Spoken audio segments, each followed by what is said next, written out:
Bienvenue dans le Bénin nouveau. Depuis une dizaine d'années, le gouvernement place l'accès universel à l'eau potable au cœur de ses investissements sociaux. Du nord au sud, en zone rurale comme urbaine, des projets structurants ont transformé la réalité. Une seule ambition, garantir l'accès à l'eau potable à tous les Béninois.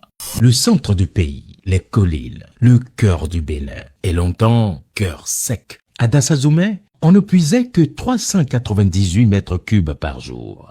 À Glazoué, 275. Trop peu, trop fragile, trop injuste. Mais aujourd'hui, tout a changé. Dassazoumé est passé à 1398 mètres cubes par jour. Glazoué à 691. À Savalou, 162 mètres cubes heure. Le miracle a un nom, infrastructure. 2 grands barrages, des dizaines de stations, 220 km de réseau et 427 000 personnes qui ont maintenant de l'eau tous les jours. Quand nous prenons le département des collines, nous allons commencer d'abord par les villes de Savé, Dassazoumé et Glazoué.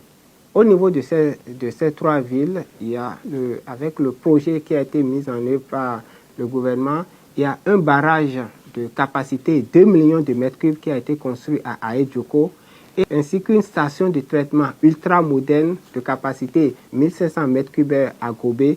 Et c'est l'eau qui est prélevée au niveau du barrage, qui est traitée au niveau de cette station de traitement qui permet d'alimenter les 3 villes actuellement. Sur le chemin, il y a d'autres ouvrages qui ont été construits, les ouvrages de stockage. À Egbessi, nous avons un château de 500 mètres cubes construit. À Tchakaloké, pour faciliter la desserte en eau de Dassazoumé, on a un réservoir de 1500 mètres cubes qui est construit également. Et au niveau de Dio, nous avons un réservoir au sol de 500 mètres cubes également qui a été construit. Et l'extension et la densification du réseau au niveau des différents quartiers qui ont permis actuellement de desservir les populations de Savé, Dassazoumé et Glazoué depuis juillet 2024 sans difficulté majeure.